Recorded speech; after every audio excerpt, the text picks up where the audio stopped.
Salut à tous et bienvenue dans cette nouvelle émission consacrée au TGS Onami 2013. Dans cette édition, vous retrouverez quelques cosplays et d'autres imprévus, mais également Monsieur Fabien Fournier sur le grill avec notre quiz. Enfin, et pour les inconditionnels de Stargate, nous avons rencontré Monsieur Gary Jones, alias le sergent Walter Harriman. TGS Onami 2013, c'est parti.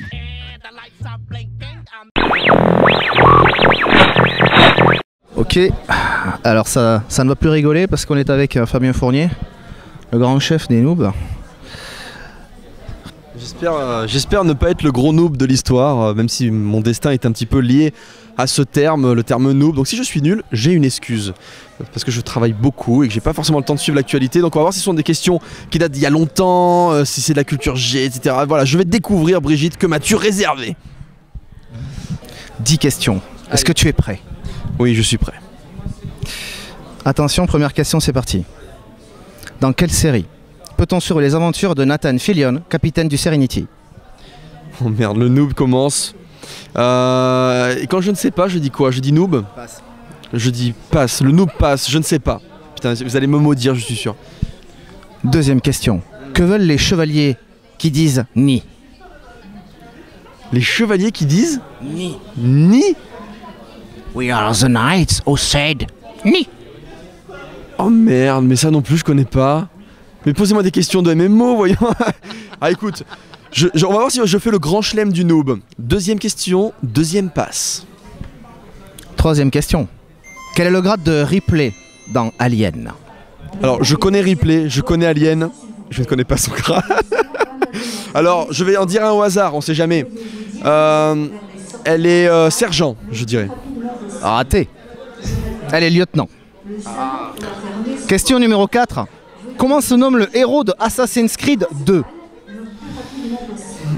S'il y avait mon petit frère... Alors attends, Ezio, c'est ça? Ezio Audi. Ah mince, il y avait son nom de famille. Je me rapproche. Vous avez vu? Je la compte, elle est bonne. Ah, parce que tout à l'heure, vous avez vu, j'ai fait sergent, c'était lieutenant, je me suis un peu rapproché. Là, je suis à Ezio, il me manque l'autre partie. Je me rapproche. Mais j'ai validé, donc je ne serai pas Fanny déjà. Merci. Merci pour ta... Question numéro 5, s'il vous plaît. Attention, là, t'es déjà à la moitié et tu n'as qu'une seule bonne réponse. Ah ouais, non. Qui est la voix française de Son Goku? Eh bien, il s'agit de... Alors, adulte ou enfant? Alors, enfant, c'est Brigitte Lecordier, et je peux même répondre pour adulte, c'est Patrick Borg. Question numéro 6. Donc c'est une question validée, bien sûr. Question numéro 6. Qu'est-ce qu'un Vectrex? Un Vectrex, est-ce que c'est un préservatif pour extraterrestres? Un cousin du Durex, peut-être?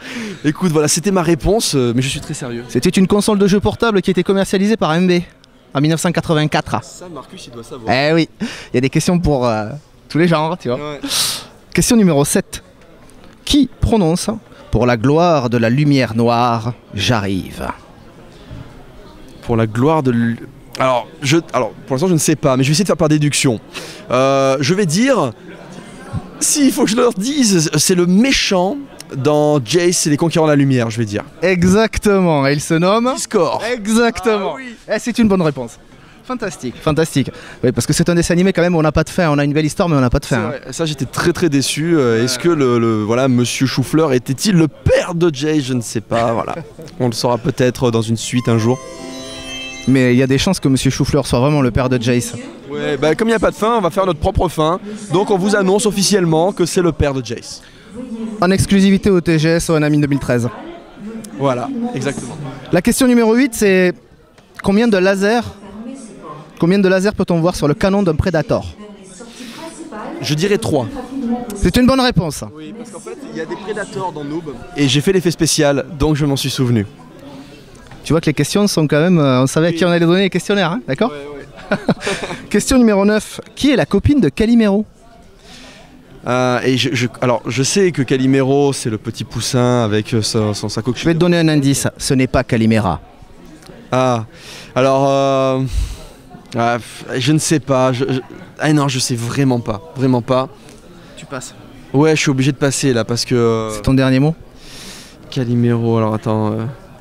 Allez, on va faire rigoler. La femme de Calimero, c'est la Khaleesi de Game of Thrones. Elle se nomme Priscilla, hélas. J'aurais pas trouvé, donc c'est sans regret. On va faire la 10e question. Et la 10e question, elle compte double. Comme dans le livre du jour. Tu sais, attention, ce livre compte double. Ça va être dur. Combien faut-il de gigawatts à la DeLorean pour effectuer un saut dans le temps? Alors, déjà, je sais que c'est les 88 miles à l'heure. Et pour les gigas, je vais dire 20 000 gigawatts. Non, c'est pas ça. Nom de Zeus! Et oui, je les ai vus 1000 fois, mais j'ai pas retenu les gigawatts. Donc voilà, 20 000 m'est apparu, mais je pense pas que Alors ce n'est pas 20 000, c'est 2,21 gigawatts! Ah oui, bon, 20 000, là le mec, il retourne. Bah, en fait, ouais, le mec qui a fait ça, il est allé dans le film, la série de Spielberg là, avec les dinosaures. Voilà, il s'est retrouvé avec les dinosaures. Ouais, 20 000, je crois qu'il est désintégré, ouais, effectivement. J'ai vu la main lourde un petit peu, désolé. Donc on est à 4 bonnes réponses sur 10, ce qui est un score quand même honorable. Hein? Pour un noob, je pense que je ne suis pas Fanny, je n'ai pas fait juste une, j'en ai fait 4. Donc voilà, Marcus, Davy, je vous attends. Essayez de battre le noob, ce n'est pas si simple. On va essayer de les récupérer dans l'instant s'ils sont disponibles. Allez. En tout cas, on te remercie de nous avoir accordé ce temps précieux. Voilà, on voulait changer un petit peu parce que comme tu es un homme surchargé quand tu viens sur ce genre de choses, quelque chose à dire à la caméra qui soit complètement hors contexte? Eh bien écoutez, qu'est-ce que je pourrais dire? Ici nous sommes au TGS et le TGS c'est une terre de rugby, mais aujourd'hui ils les ont perdus et nous les avons vannés. Voilà, donc Toulon, bouclier de Brémus. Voilà, le boubou il est pour nous parce que nous on est des tanks. Voilà, sur Toulon, il nous faut le boubou. Petite pause réconfort on va dire. Ouais, vous avez bien raison les gars. Bon alors ce salon, C'est parfait. TGS Onami 2013, qu'est-ce que vous avez à dire? Parfait, qui change rien. Comme on a dit quand on a fait notre petite présentation TGS, Est-ce que les serveuses du TGS Onami, c'est le top? ben, c'est-à-dire qu'il manque un peu de vêtements et il y a un peu trop de viande, mais bon, c'est un peu saignant quoi. C'est pas vrai, elles sont parfaites. Bah, pour celle qui vient de passer en tout cas, pour les autres je sais pas, j'ai pas encore vu.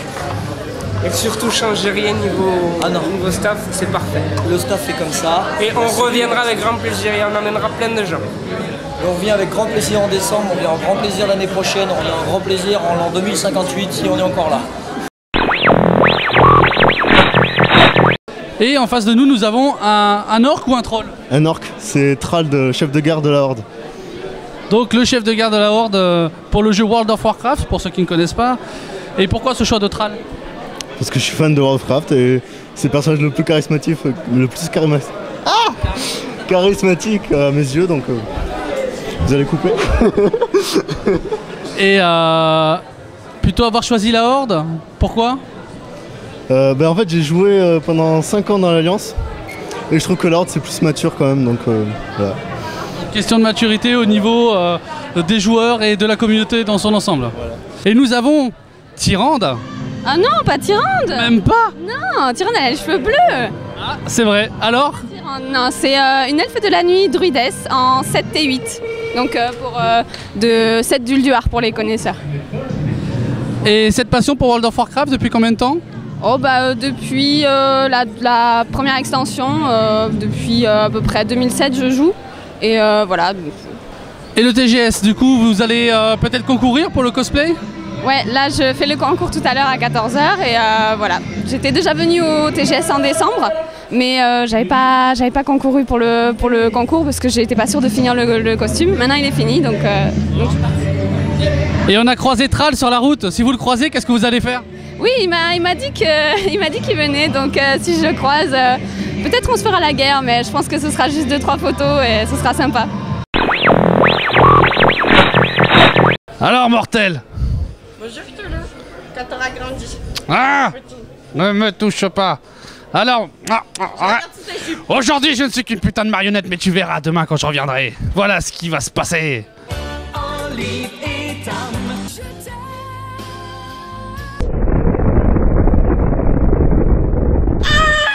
Tout ça? Ouais. Bon, alors, tu es qui? T'es qui toi? Moi je suis Fanny. Et... Mais j'aime bien Cthulhu. Il est mignon. Et c'est quoi un geek? Un geek?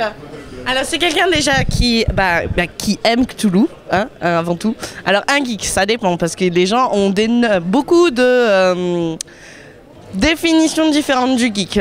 Il y a le geek informatique, donc le gars qui va passer sa vie sur les jeux vidéo, qui va avoir une... tu me perturbes, Toulou. Oui, qui va passer son temps à jouer, à parler sur des forums ou des chats à la con. Après, tu as les vrais geeks, enfin, vrais. Tout le monde est un vrai geek, mais tu as le geek qui va plutôt avoir tendance à aimer la science-fiction. Donc ça, c'est les geeks de l'ancien temps. Tu me mets des tentacules dans l'oreille. Ouais, vas-y, touche-moi l'oreille.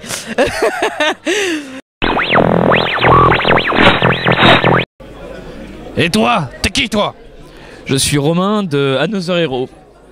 Ah, c'est moi qu'il faut regarder. Ah, je suis Romain de Another Hero.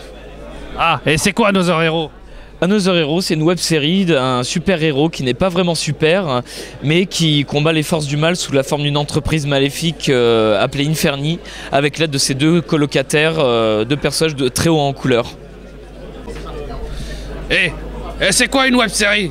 Eh ben, une web-série, c'est une série qui passe sur le web, donc facile d'accès, gratuit, et c'est souvent des séries de petit format parce que c'est amateur, donc c'est des épisodes de 5 à 10 minutes chacun, et on a une quinzaine d'épisodes. Et c'est quoi un geek? C'est quoi un geek? Un geek, c'est plein de choses, c'est tout et rien en même temps, quoi. C'est un geek... je sais pas si je suis bien placé pour parler de ça, quoi, mais c'est quelqu'un qui a une culture autant dans les jeux vidéo, les mangas, les comics, séries télé, films, cinéma divertissement. Beaucoup de geeks par exemple aiment les Retours vers le futur, les SOS fantômes, les choses comme ça. Un geek pour moi c'est avant tout quelqu'un qui a su préserver son âme d'enfant et qui l'entretient. Toujours au TGS dans les sous-sols, on est au stand de la série Mopo Walk et on va jouer au Rapid Fire. Est-ce que tu connais le Rapid Fire? Rapid Fire, non. En fait, c'est très simple. Question rapide, réponse rapide. Est-ce que tu es prêt? Oui. Quelle est ta couleur préférée? Bleu. Quelle est ta série préférée? Noob. Est-ce que tu as un roman préféré? Seigneur des Anneaux. Est-ce que tu as un jeu vidéo préféré? Naruto. Un plat cuisiné particulier? La pizza. Windows ou Linux? Linux. S'il devait y avoir un autre duel entre Gaïa et Omegazelle, qui devrait gagner? Omegazelle. Pourquoi donc? Il a des sabres. J'aime bien les sabres. Est-ce que vous pourrez flouter ma voix et mettre des bandes noires sur mon visage parce qu'en fait comme... Je pense qu'on va faire ça. Ouais. Je travaille pas, vous faites une interview de moi alors que je ne suis pas au bon endroit. Je pense qu'on va faire un truc dans le genre. Je vais voir mes collègues quand même. Parce que, tu connais le principe du Rapid Fire ou pas? Pas du tout. Le Rapid Fire c'est simple, c'est très très simple. Question rapide, réponse rapide. Est-ce que tu es prêt? Je suis prêt. Quelle est ta couleur préférée? Le rouge. Une série télé préférée? Sweet Brain Effect. Un artiste musical? Woodkid. Une BD préférée? Une BD. Alors ça, là c'est dur quoi. Walking Je suis Dead. dur. Walking Dead. The Walking Dead. Un jeu vidéo préféré? Assassin's Creed. Assassin's Creed, le 0? Je dirais la série parce que là je vais pas m'avancer. Très bien, ok. Windows ou Linux? Windows pour le moment. Ouais. S'il devait y avoir un autre duel entre Gaïa et Omegazelle, qui devrait gagner? Alors là je vais pas me prononcer, ce sont nos parrains sur une web série. Je ne voudrais pas d'autres accusations, enfin voilà, Tu ne veux même pas essayer d'influer un petit peu. Tu sais que Fabien Fournier va voir forcément cette vidéo. Je sais, et j'aimerais leur dire, ne faites pas ce genre de duel, ne vous battez pas entre vous. S'il vous plaît, nous vous aimons. Bah allez, c'est parti. Quelle est ta couleur préférée? Turquoise. Ta série télé préférée? Game of Thrones. Un plat cuisiné? La daube provençale. Un roman préféré? Voyage au centre de la Terre. Un jeu vidéo? Street Fighter. Tu es plutôt Windows ou Linux? Ni l'un ni l'autre. Est-ce que dans l'optique qu'il y ait un nouveau duel entre Gaïa et Omegazelle un jour, qui doit gagner? Gaïa. Bonjour à tous, nous sommes au TGS toujours et cette fois-ci nous avons un géniste avec nous. Eh oui, Aurélien, enchanté, alors futur créateur d'entreprise en juin. Entreprise de travail du cuir, fabrication de chaussures et réparation de chaussures. Donc on peut voir quand même la magnificence du travail. Avec Voilà. des poches secrètes, Voilà, ça c'est pour planquer les daguinettes, pour égorger les paladins la nuit. C'est totalement faux. Je nie, c'est ça? Je nie totalement. Totalement. Et le GN, donc pour ceux qui connaissent pas, qu'est-ce que c'est? Le Grandeur Nature, en fait, pour simplifier et pour que ce soit compréhensible par tout le monde, c'est du théâtre d'improvisation. Théâtre d'improvisation avec des rôles prédéfinis suivant les organisations. Et pendant un week-end, vous devenez une autre personne. Avant de repartir joyeusement pétrer dans nos champs, dans la vraie vie après. Ben, sachez-le, achetez une armure de cuir, peut-être beaucoup de choses, et ensuite, eh bien, vous pourrez peut-être faire du GN à ce moment-là. Merci à tous.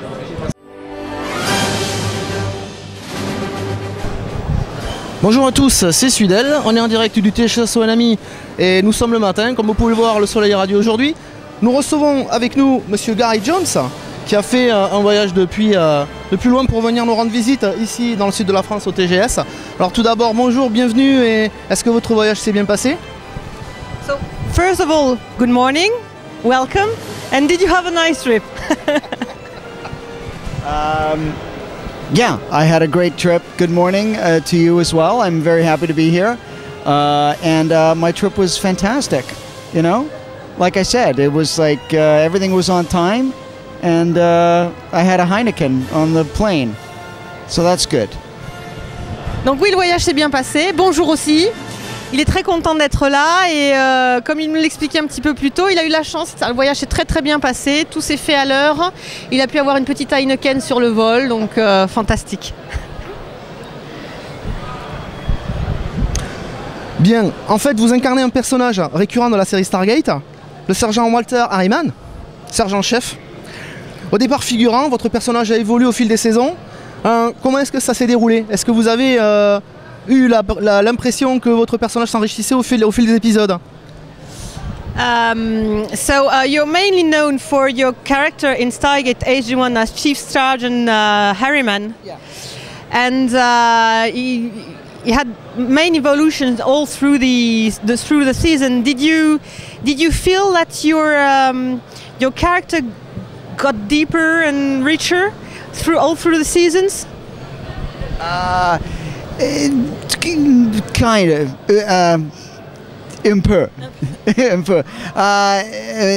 They made my character funnier, you know, because the longer I was on the show, the more they worked with me and they knew that I was a funny guy, so they made my character funny. And then in season 8, Richard Dean Anderson became the general, and he decided that I would be his assistant. So then there was comedy from that relationship, and then the writers just kind of had fun with that after that. So it was deeper in that respect, but not beyond that. Donc, un petit peu en fait, c'est-à-dire que au fur et à mesure que ça avançait, que sa présence sur le tournage avançait, ils se sont aperçus que c'était quelqu'un de très drôle. Et donc en fait ils ont fait de son personnage voilà, des petits moments d'humour dans le scénario. Et en particulier à la saison 8, à partir du moment où c'est Richard Dean Anderson qui devient le général de la base, ils ont décidé que le sergent Harriman deviendrait son assistant. Et que donc du coup, à partir de cette configuration-là, ils ont décidé de faire des petites scénettes, les auteurs ont décidé de faire des petites scènes d'humour entre lui et Richard Dean Anderson, mais en fait pas plus que ça. Une petite question que j'espère vous allez trouver sympathique. Alors vous ouvrez la porte des étoiles.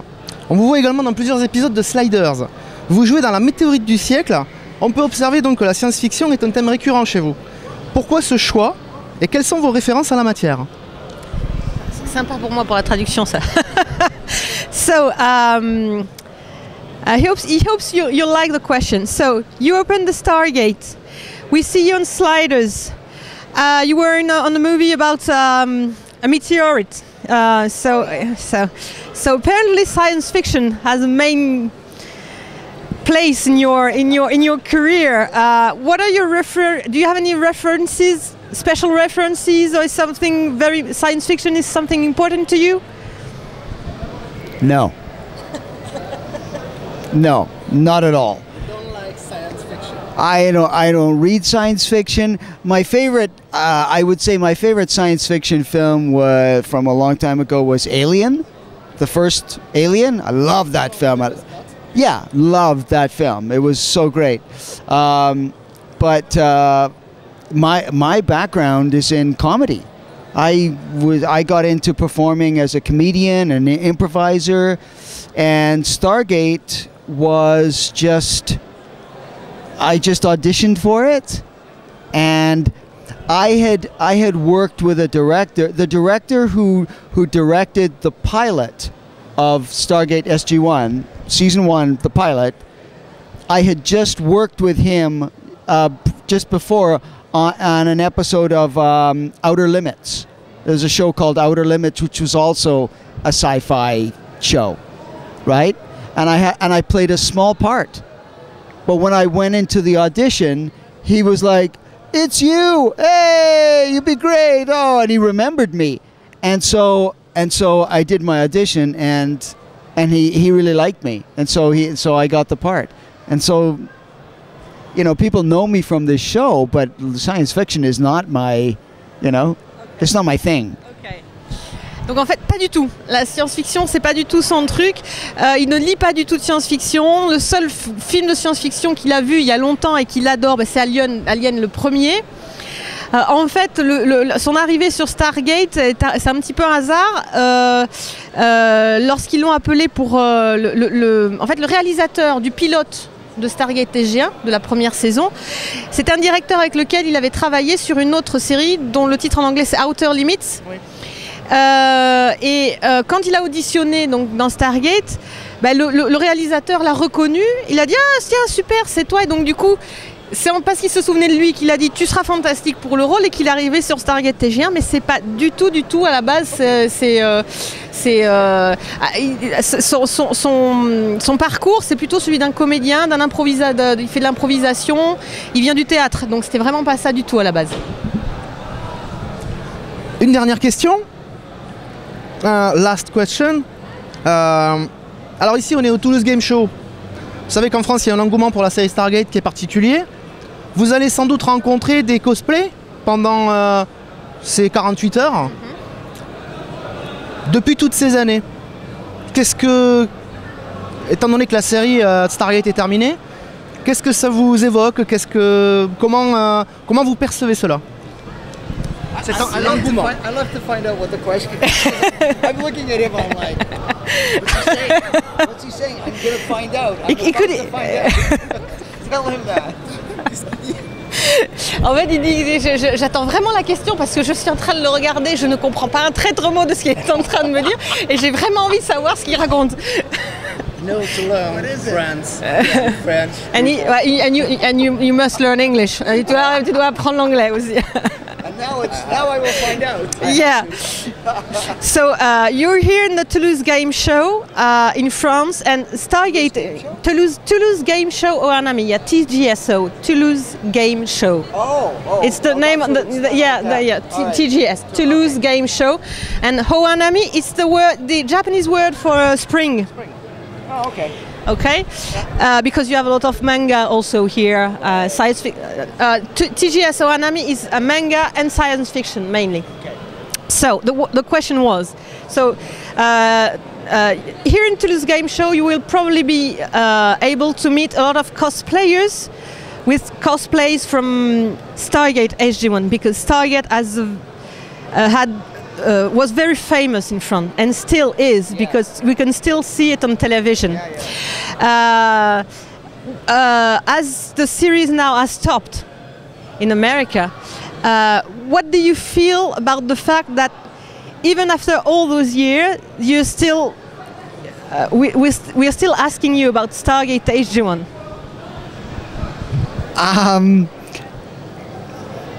It's fun. I like it. It's fun. I mean, science fiction fans it's my first experience in all my acting. When I was first invited in Canada to a convention, they said come to a convention, and I was like, why? Nobody knows who I am. Like, you know, my character is a smaller character, and they were like, "Oh no, everybody knows you." And I went to the convention, and people were like, "Yeah, it's him, it's him." And I was so surprised, and I realized then that science fiction fans are passionate. They're passionate. When they like a show, they love a show, and they organize conventions. And so it's really interesting to be a part of that, to see that. And it's one of the few experiences where you can act on television and then experience the reaction from a person. Anything else you do, you know, it's on television, you don't see the people, you don't meet them, you just do your thing. And, you know, you might meet one person or a couple of people who says, "Hey, I saw you on whatever." But with science fiction and Stargate, the fans, it's like, it's huge, it's right there. So it's great. It's really interesting. En fait, c'est vraiment très amusant parce que pour lui, il adore ça. Parce que, en fait, sa première expérience de fan, précisément, ça a été les fans de science-fiction. Quand il jouait dans Stargate, on lui a proposé de faire une convention, de venir au Canada pour faire une convention. Et il s'est dit, mais pourquoi j'irais faire ça?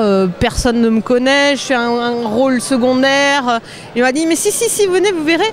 Et effectivement, quand il est venu sur la convention, tout le monde le connaissait, mais c'est lui, etc.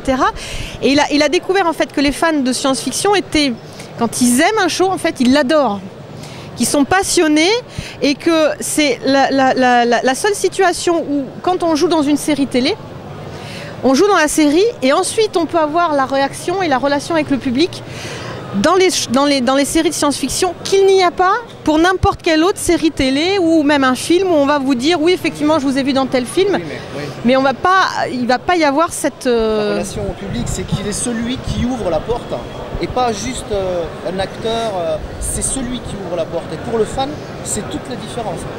So he's saying that your character is the one opening the Stargate. Yeah. So you're probably not the most important, but someone very important in the show. Yeah. Because that's why it makes the difference to the fan. Oui. People would come up to me at conventions and say, you know, if it wasn't for you, you know, they would not leave or come back. It was you, and you know, like it meant a lot to them. But people would also say, no one but you could open the gate, and I was like, well, I'm an actor, and anybody could. They're like, no, you. And I was like, okay. Donc en fait, je lui dis oui, effectivement, il a eu. Si vous n'étiez pas là, il ne pourrait pas aller venir à travers la porte des étoiles. Il y a même des gens qui lui ont dit, il n'y a que vous qui pouvez ouvrir la porte. Voilà, c'est vous et personne d'autre. Et il a dit, n'importe qui aurait pu le faire. Et les fans lui disent non, il n'y a que vous qui puissiez le faire. It's you. So, no one else. On va vous remercier de nous avoir accordé ces précieuses minutes en votre compagnie. Vous souhaitez un très bon séjour à Toulouse parmi nous au TGS. Et en plus, puisque nous sommes quasiment sous un climat californien que vous devez sans doute connaître, on ne sait pas trop où vous vivez, peut-être que vous vivez du côté de la Californie, mais en tout cas, en vous souhaitant un excellent séjour dans le sud de la France en notre compagnie. Voilà. So he's thanking you again for being here, for giving a few minutes for the interviews, and he hopes you will enjoy your 40-hour stay in 48-hour stay in Toulouse, and enjoy the weather. That's almost like in California, yeah, in the hotel. And 48 hours, the Stargate will open, and you Chevron, yeah. Way down, yeah. We are online. Open the gate, close the gate. Open the gate. No problem with your elbow? No. So thank you for the interview. Very much. Oh, you're welcome. You're welcome. My pleasure.